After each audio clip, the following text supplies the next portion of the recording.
The test is in 4-part, Part 1, Part 2, Part 3, and Part 4. Now look at Part 1. Part 1.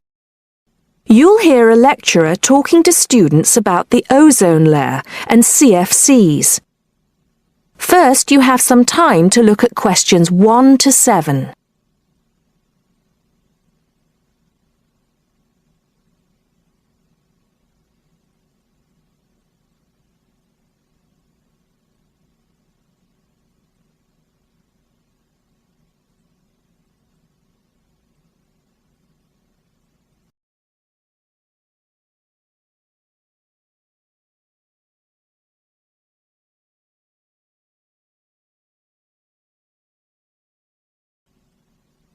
Now listen carefully and answer questions 1 to 7.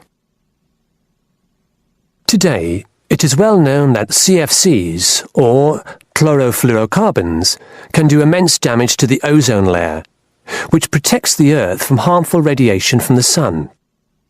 However, it was as recently as the mid-1970s when the connection between CFCs and ozone layer destruction was first established. The story starts back in 1957, when James Lovelock invented the electron capture detector. This is a machine that can detect very small amounts of a chemical compound in the atmosphere. Indeed, using the machine, it was Lovelock who was the first person to detect the widespread presence of CFCs in the Earth's atmosphere. In 1973, Lovelock, on a research trip which he'd funded himself, measured the amount of CFCs in the atmosphere in the Arctic and in Antarctica, but unfortunately came to the wrong conclusion that CFCs are not harmful to the environment. Following on from this work, though, in 1974, Sherry Rowland and Mario Molina published the very first scientific paper on the connection between CFCs and ozone depletion. This quickly prompted the world's first ban on the use of CFCs, which was enacted in 1975 by the U.S. state of Oregon. Further bans followed. In 1978, the United States and several European countries banned the use of CFCs in spray cans. CFCs were still allowed to be used, though, for refrigeration and in solvents. It was in the mid-1980s that scientists in Antarctica observed a huge depletion in the ozone layer above them, often called the hole in the ozone layer. This led, in 1987, to the signing of the Montreal Protocol, which called for further reductions in the production and use of CFCs, and then, 2 years later, to a European Union agreement to ban the production of all CFCs by the end of the century. Before you hear the rest of the talk, you have some time to look at questions 8 to 10.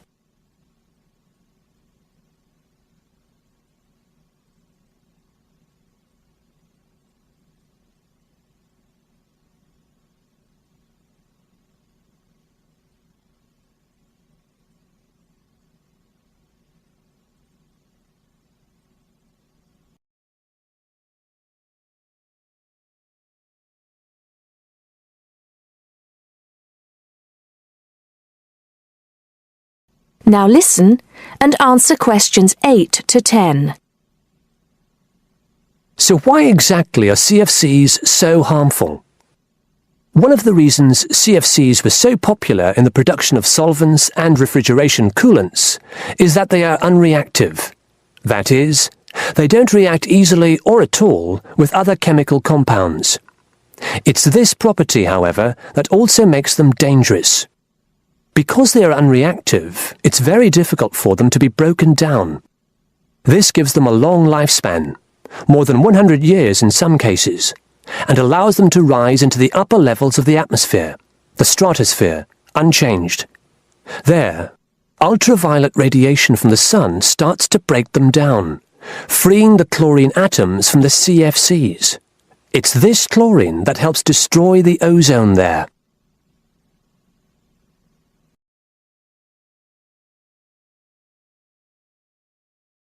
That is the end of Part 1. You now have half a minute to check your answers.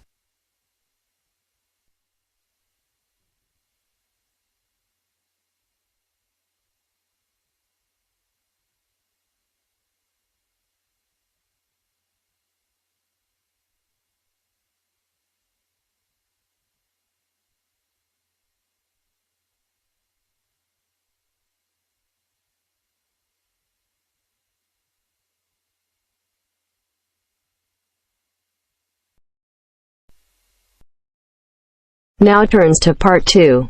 Part 2. You'll hear a monologue about a guided tour to London. First, you have some time to look at questions 11 to 17.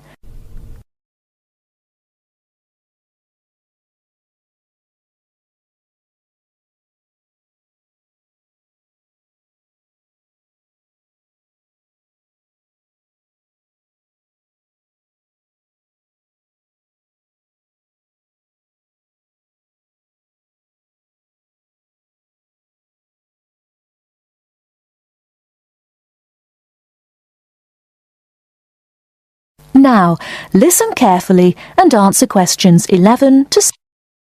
Hello, can I just have your attention for a minute? Thank you. My name is Mary Golding. Some of you may recognize me. I used to be a lecturer here at the college, but I changed jobs last year and now I work as the student officer. Okay, well, I'm in today to tell you about a guided tour that we've got going to, London. Well, this will be a good chance for those of you who haven't been to London before to have a look at this beautiful city. I think those of you who come will thoroughly enjoy it. The trip is going to be for 5 days, from the 31st of March, which is a Saturday, to the 4th of April, the following Wednesday. We'll be taking a medium-sized coach, so there'll be 45 places on that. Last time it was a minibus with only 16 places, which proved insufficient for students' needs. According to the London Development Agency, London has over 200 museums, 500 cinema screens, 108 music halls, and 5 symphony orchestras. Needless to say, we can't see it all in one day. Here are some major sites we are going to tackle on the first visit to London. On the first day we're in London, we'll be going on a boat trip up the River Thames and up the London Eye. The Eye is a giant modern Ferris wheel which stands on the south of the river, across from the Houses of Parliament.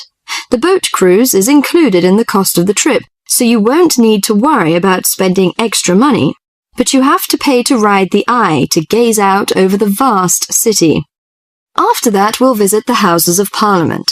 The Houses of Parliament, also known as Westminster Palace, was designed in the Gothic style. One of London's famous landmarks, Big Ben, the clock tower named for its 13-ton bell, is also found here. You can have a free visit up there. I think you all know Westminster Abbey, one of the most visited Christian churches in the world. There is no admission charge for this, but there are lots of souvenir shops around, so you might need some money for those. On the second day, we'll be going to the British Museum. The oldest museum in the world is also the most visited site in London. You have to pay to get in there, but it's not expensive. Before you hear the rest of the talk, you have some time to look at questions 18 to 20.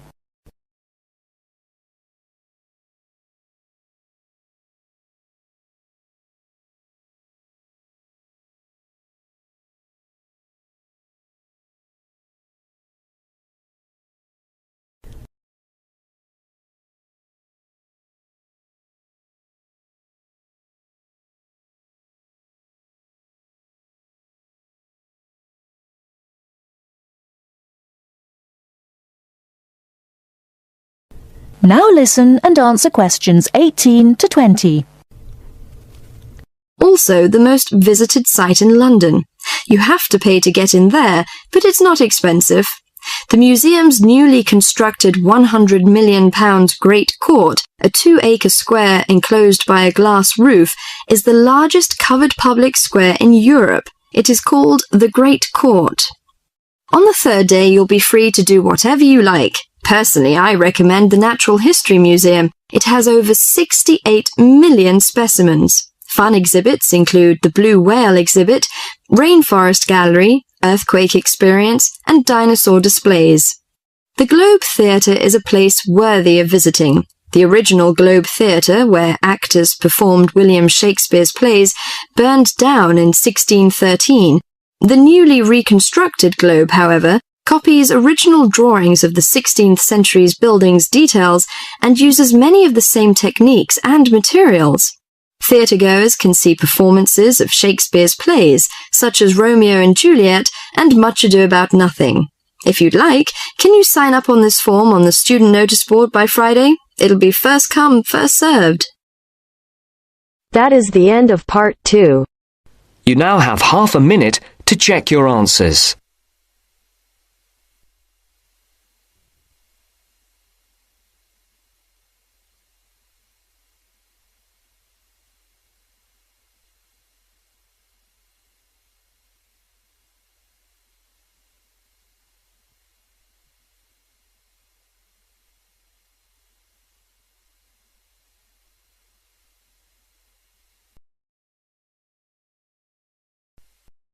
Part 3.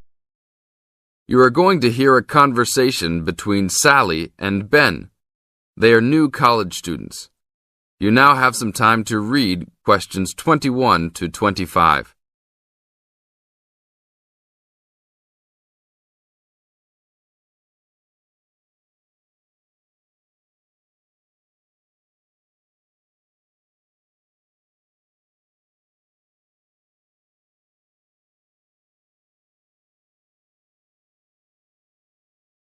Now, listen to the first part of the conversation and answer questions 21 to 25.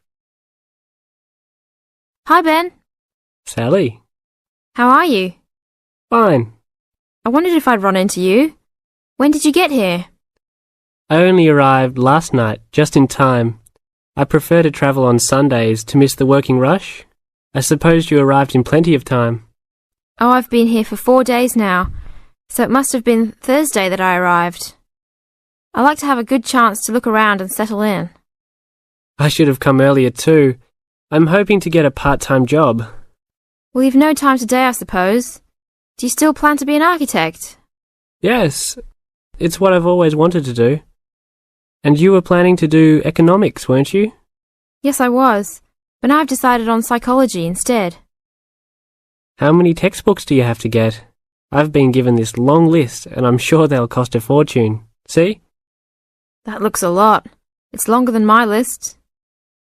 Well, it's 14 all told. So I might use library copies instead of buying some of them. What about you? I'll probably buy the whole lot of mine because I only have 5 on my list, although I'm sure there are many more I'll have to read. Luckily, we don't have to read them all straight away. Have you got your class timetable yet? It came with the book list. When do your lectures start? Tuesday. That's tomorrow. How about yours? Oh, I've got an extra day, the day after yours start. Now you have some time to read questions 26 to 30.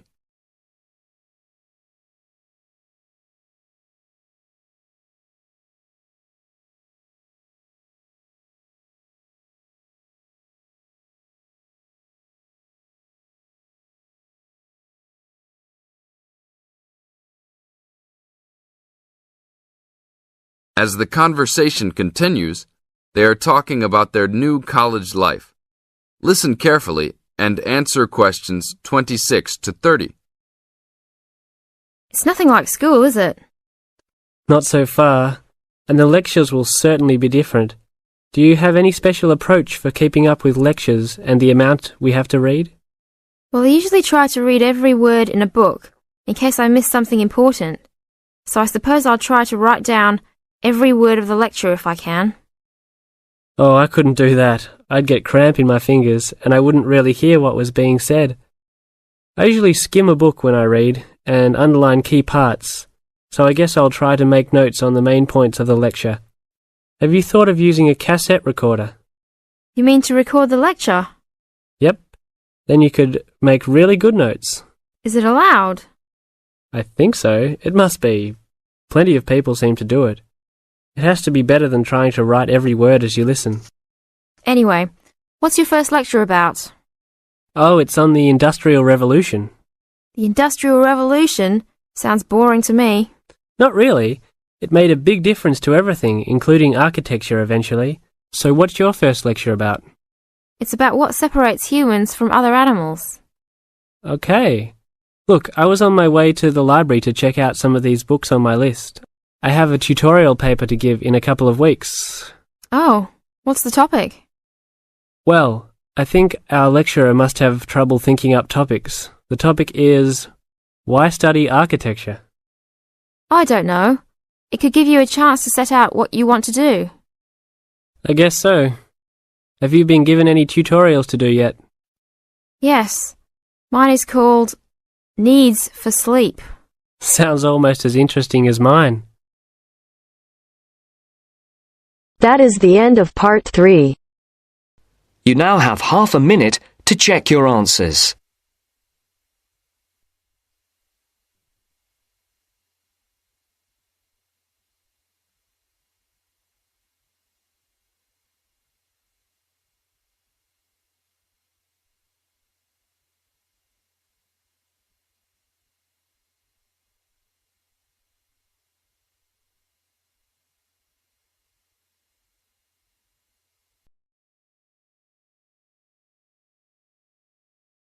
Now turns to part 4.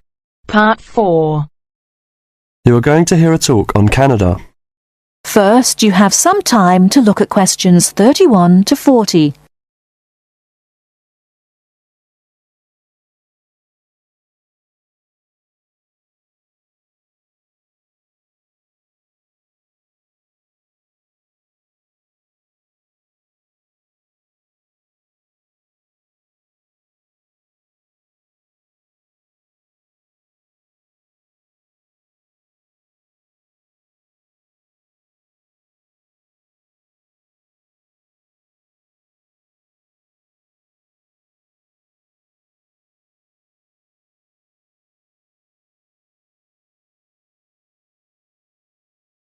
Now, listen carefully and answer questions 31 to 40.